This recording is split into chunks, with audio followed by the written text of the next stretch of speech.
Hey, what's going on, everyone? I am here to give you my WWE RAW review for January 19th, 2015. I haven't started watching the show yet because I'm actually 45 minutes behind because I was getting ready to go to school tomorrow because I start school tomorrow. And I had to prepare, get all my books and stuff, take a shower. But I'm just getting a chance now to sit down and watch the show. So, yeah. This is probably going to be my last RAW review before I start school, so hopefully I can get it up before then. But other than that, I'm just going to watch the show and I'll pause and do sort of like a live review, or at least as live as I can make it. And that's pretty much it, guys. So I'll be back after the first segment. Alright, so RAW just started. We have JBL, Michael Cole, and Booker T on commentary. And it kicks off with Brock Lesnar and Paul Heyman come out. And Brock Lesnar goes to talk, and I like that this happened. Brock Lesnar takes the mic and says no. He says tonight he's here to fight. He wants to fight Seth Rollins right now, so he gives Seth Rollins 10 seconds to come out there, or else he's going to go backstage and find him and kick his ass.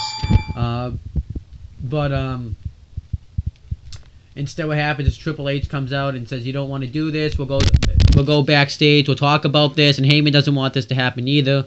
And Brock Lesnar then says, you're either here to fix the problem or start a fight. And then Stephanie McMahon, Big Show, and Corporate Kane come out. And Stephanie McMahon says, you don't want to do this. This is just business. Even Triple H even mentioned, too, how Lesnar suplexed Rollins first, so it was just all fair game. And he tells Lesnar that he would have done the same thing if he was Rollins. And then Seth Rollins comes on the screen and says he's always 2 steps ahead of him and says that you'll get a chance to get your hands on me before I take the WWE World Heavyweight Championship from you. And Paul Heyman then says, though, that if you fix it our way and make Brock Lesnar happy, everything will be okay. But if you don't, then Brock Lesnar's going to limit your roster. He's going to, cut it down. And then he goes to say that no matter what, though, the same outcome's going to happen. He'll still be the WWE World Heavyweight Champion. And then John Cena comes out, says that he's here to talk to the authority because they've always tried to make him doubt himself. They always stack the odds against him. They've always made him want to quit, and he thanks them because that makes him drive more because he's never felt this passionate before. So then he says that the authority are a bunch of liars. All they are is just ash now. They used to be a fire because they fired 3 men that loved this business, but now they are just ash, and they calls them ash holes. And then Stephanie McMahon talks about John Cena's not the man anymore, and says that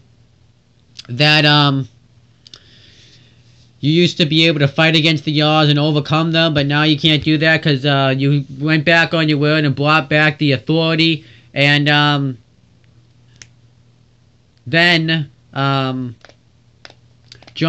Seth Rollins calls John Cena a loser because last week he failed. He beat him fair and square failed to get those Ryback, Ziggler, and Rowan their jobs back. And says that he's going to fail this Sunday at the Royal Rumble. And me and Brock Lesnar says that both agree that your time is up. And John Cena, and he even says, Rollins even says to back out of the triple threat match and tuck his legs between his legs because he botched. He might just say stick his tail between his legs. And then John Cena says it's tough for me to stick my legs between my legs. So I like that he said that. And then Cena says Cena wants this stipulation that if he wins the triple threat match, Ryback, Eric Rowan, and Dolph Ziggler get their jobs back. And Triple H says yes, but you have to put something on the line. He says that if you lose, and he wants Cena to have a match tonight, and if he loses, and if he wins that match, they get their jobs back. But if he loses, John Cena's out of the triple threat match. So then Stephanie McMahon says, are you just all talk, or are you going to be putting it all on the line? And Triple H says that that's going to be up to the fans, because the fans can vote on the app whether they want to see John Cena risk it all. And that was about it. I actually thought this was a pretty good opening segment. It's kind of odd, though, that Seth Rollins was in the back, so when he would talk, it would show him on the screen. So it kind of made it a little bit awkward for me, but I like that, though.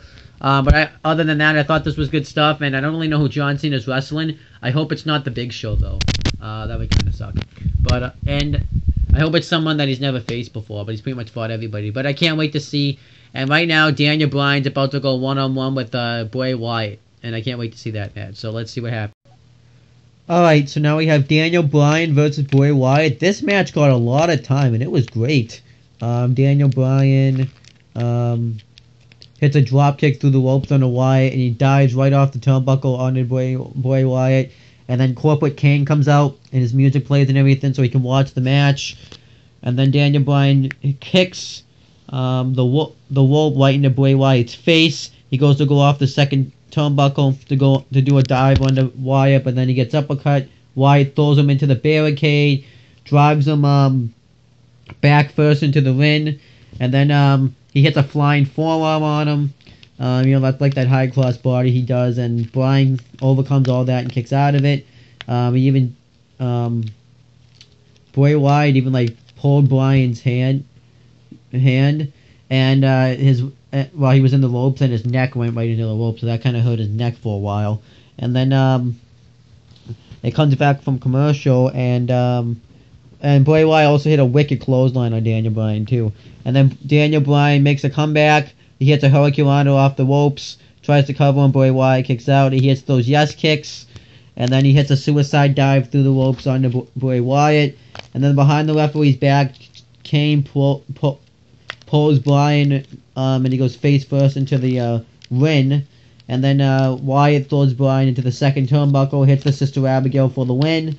So I'm happy Bray Wyatt went over. I didn't kind of want Daniel Bryan to win, but I think it makes sense why Wyatt won, because they're trying to build up the Daniel Bryan Corporate Kane feud, because they're having a match this Thursday on SmackDown, and if Bryan loses, he's out of the Royal Rumble match. Then afterwards, Corporate Kane chokeslams Daniel Bryan, and then he just beats the crap out of him like a ton of times.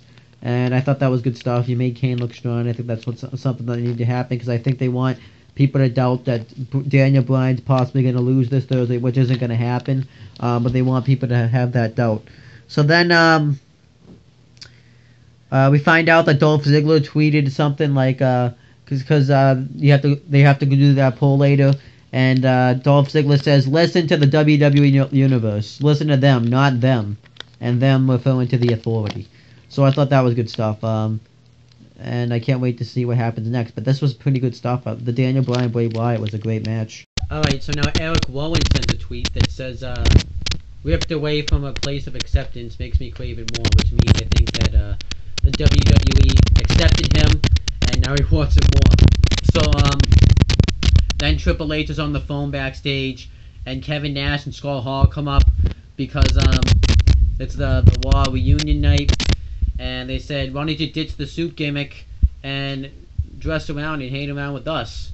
So then Triple H says he doesn't want to, and then Shawn Michaels comes up and says, "What are you, Vince Jr.? Ditch the suit gimmick, hire Ziggler, Rowan, and Ryback, and make your lives miserable here." And then Triple H says, "At least I'm not wearing a redemption shirt." And he says, "I agree about the suit gimmick, but I don't tell you how to do your job," because I think it was like a joke. And then they ask where X-Pac is, and then Damien Mizdow comes up and does like the X-Pac chop, and he's dressed up like X-Pac. And then X-Pac comes up, "Since I got this," and Damien Mizdow is mimicking everything he's doing. And he does the click, kind of like handshake, because the click were all together, which was cool. And then the Miz comes up and says, "He's my stunt double," and he makes him go change. And then he tries to do the click symbol handshake, and he gets completely denied. And then he says, "Call me." And then Kevin Nash says to Triple H, "What kind of show you running here?" And Triple H cries, and he's like, "I'm so ashamed." So I thought this was actually a funny segment.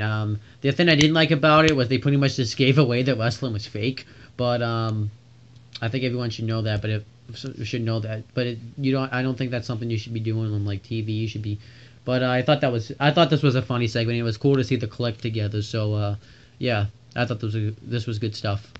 All right, so now we have the Legends panel. It consists of Hulk Hogan, Shawn Michaels, and Ric Flair. And they talk about the Royal Rumble match. Before they get to that, they ask Byron Saxton, who was hosting it, asked if the fans should vote for John Cena to give up his title shot. Shawn Michaels says yes, Ric Flair says no, and Hulk Hogan says yes. I actually was expecting Ric Flair to say no. And then they ask what it was like for them to win the Royal Rumble matches, because Ric Flair lasted from number 3 all the way to the end. It lasted over an hour, and he walked out WWE champion. And he says there was an honor that proves that he can go more than an hour, not just in the Royal Rumble match, but, you know, he pretty much references that he can go an hour, I think, involving like sex, you know, being out all night, you know. And he says that he got to overcome people like Hulk Hogan, Macho Man Randy Savage, Roddy Piper, and it was one of the greatest moments of his career. And Shawn Michaels, and it showed, and as they were talking about the Royal Rumble win, it would show like a little bit of like a photo of them in the Royal Rumble match, like their Royal Rumble moment. And then Shawn Michaels says that it was a great moment for him because it showed that the Royal Rumble match makes superstars, and that what else?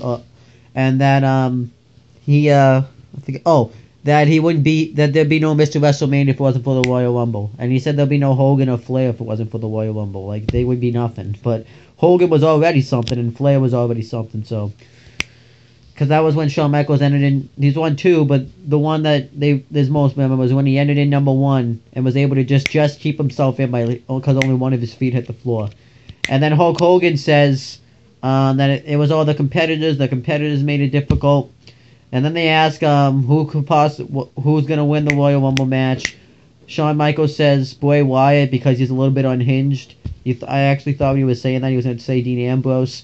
Hulk Hogan picks Daniel Bryan because of all the hard work. He deserves to be in the main event of WrestleMania. And Ric Flair says Dean Ambrose because he likes him on the wild side. I thought that was funny.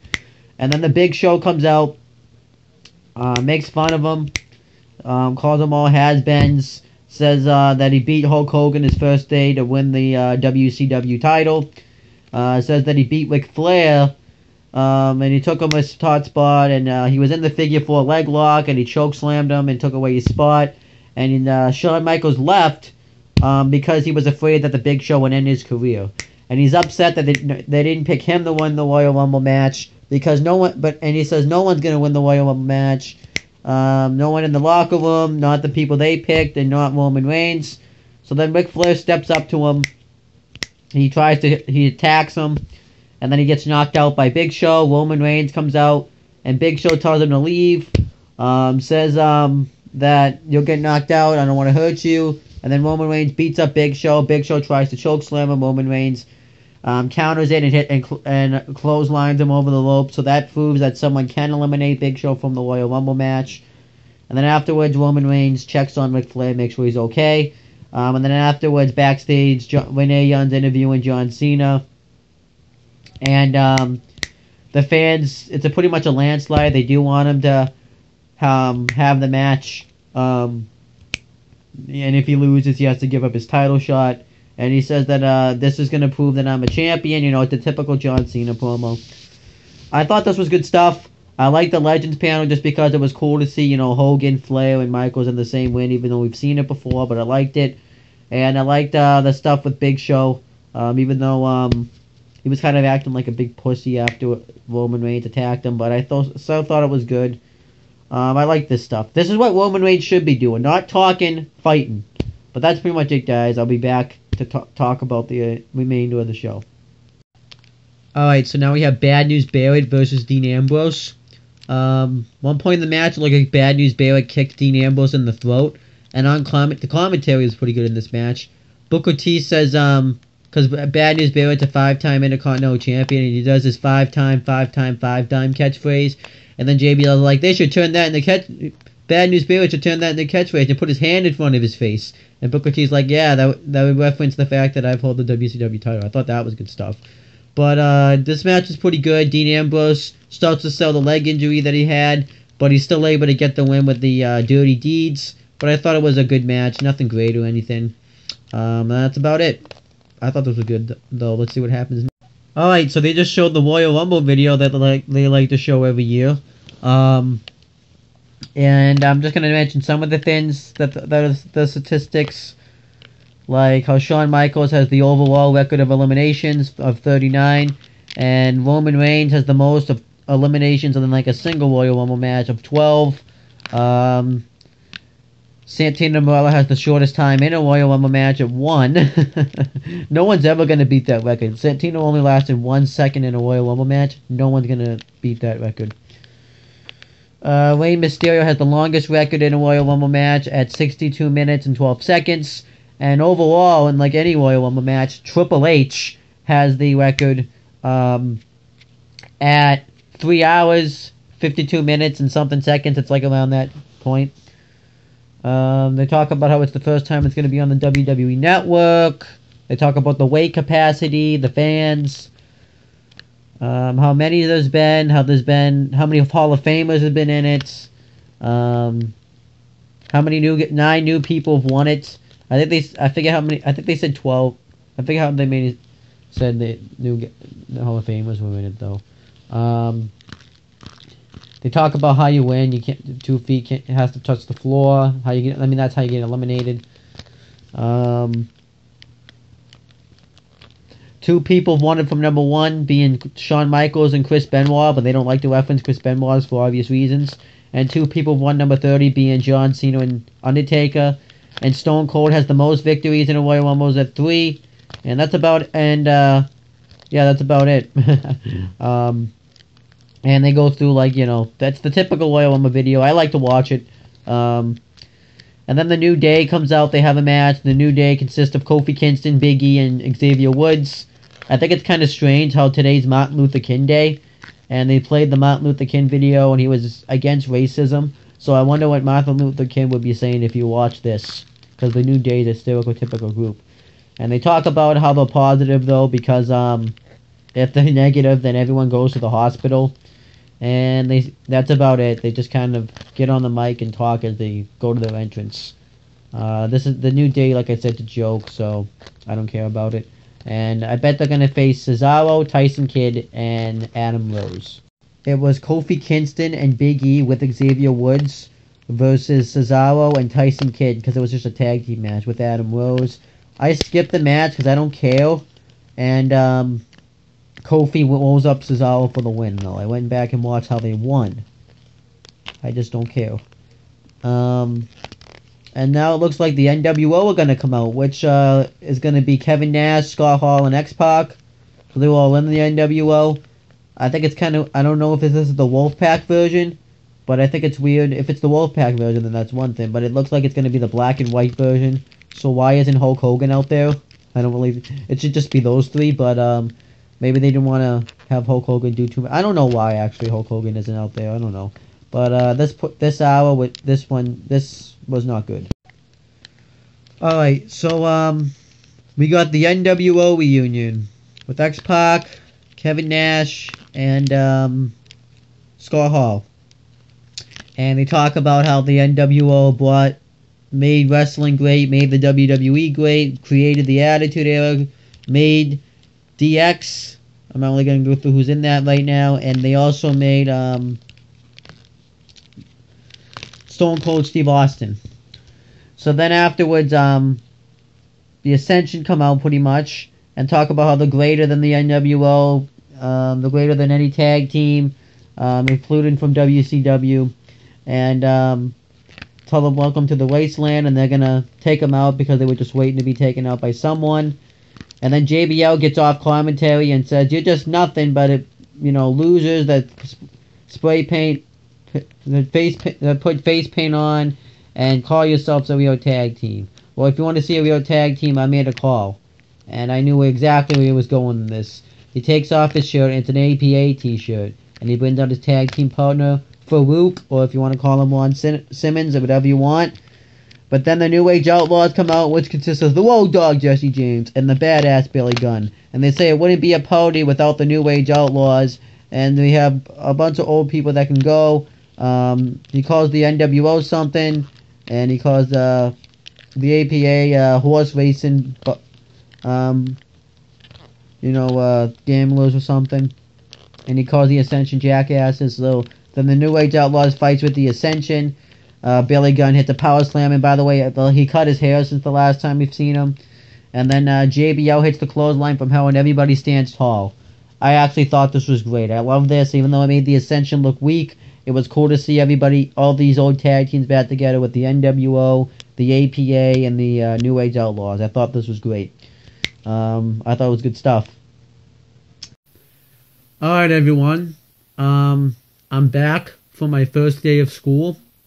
I'm still continuing the RAW review, as you can tell. But I just wanted to make that note. If you're wondering why I'm talking really weird right now, I will get to that. So, yeah, I had my first day of school today, because now it's January 20th, 2015. Now, I'm going to tell you what happened. So I went to my first class, everything was going all good. And then I went to go to my second class, though. Nothing went down, nothing was going on. No one was showing up. I was the only one there. So I went to ask people about it, and they said to check the big TV because they post whether or not classes are canceled, on the big TV. So I went there, nothing, my class wasn't canceled. So they said just to wait there 15 minutes and then come back. Anyhow, I waited, no one showed up. I found out my class got canceled, so there was not enough people signed up for it. So I just went through the people, so that way I could get new classes. So now I have new classes. Now I go Monday, Wednesday, Fridays.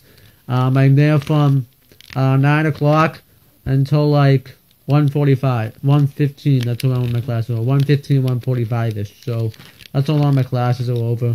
So now there's a little bit of a change up, but it's fine.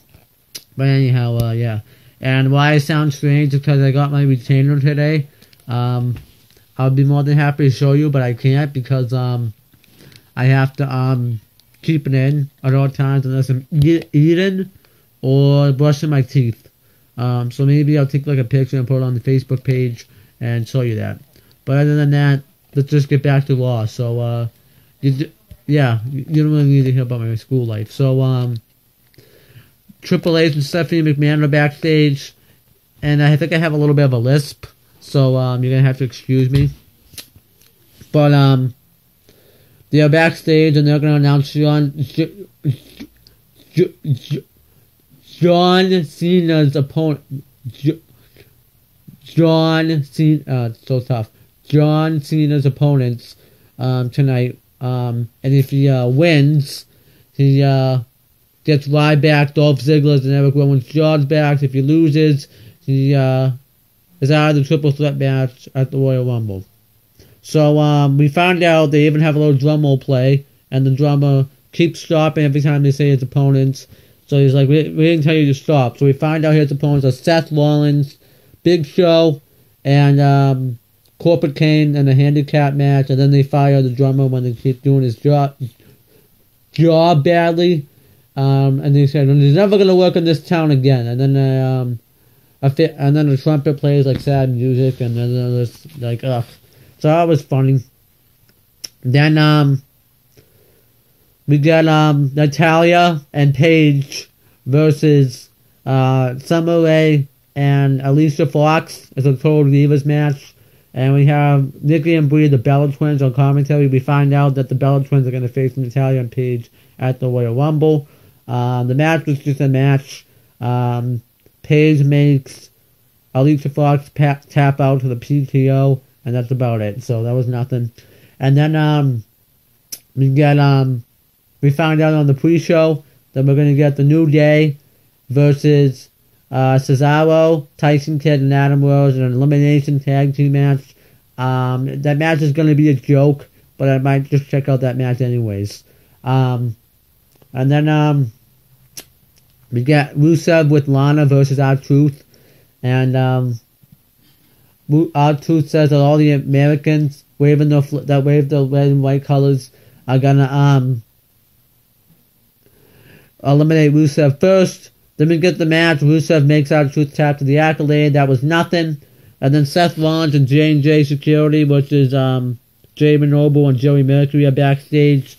And Brock Lesnar comes up and says he's not going to beat him up tonight. He's going to let him take out John Cena, and says he's going to beat him up at the Royal Rumble. And he's going to beat him up at the Royal Rumble and be paid to take him out. I like that. I like this. Raw was kind of not really that hot until the Brock Lesnar, Seth Rollins, and the Authority stuff. Other than that, nothing really was going on. So, yeah, let's see what happens next. Alright, so now we got The Miz with Damien Mizdow versus Jey Uso with Jimmy Uso. The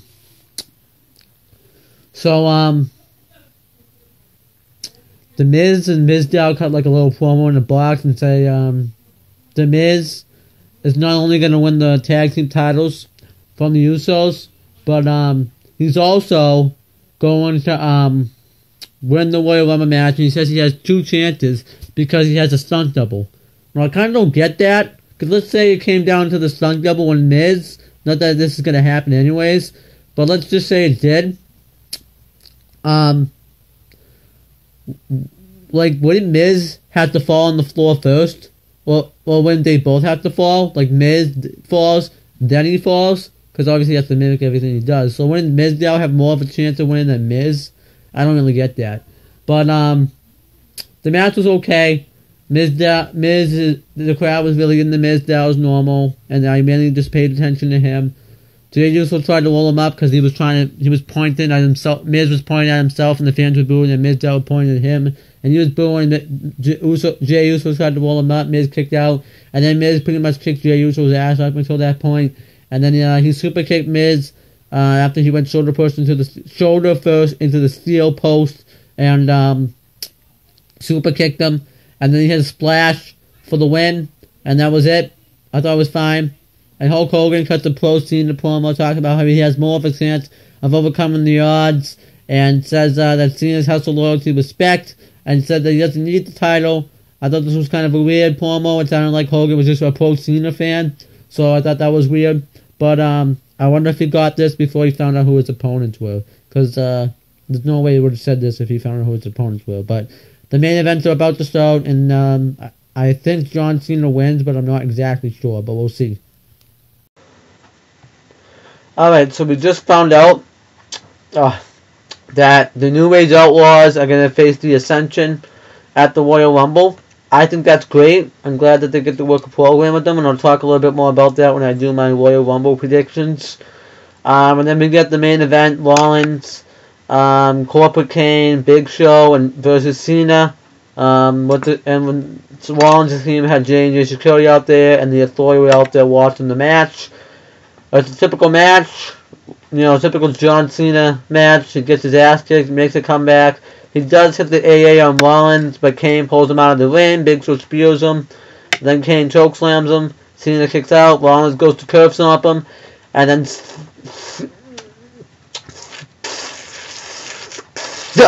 I can't even say it. S-T-I-N-G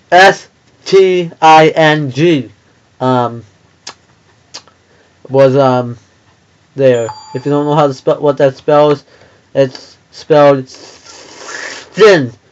I couldn't even say it before. Now I definitely can't say it. Man, that's tough. Retainer makes everything difficult. But yeah, Sin. Well, it's Finn, but with the ST. So yeah, he comes up on the screen, and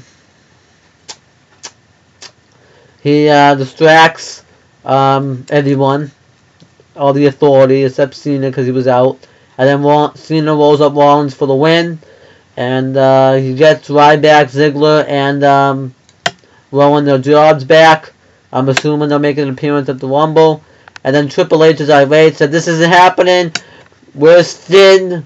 Get out here. Then afterwards, Brock Lesnar comes out. He goes after Seth Rollins, but Corporate Kane and Big Show are holding him back, and he lays them both out with F5s, and Rollins escapes, and that was the end of the show.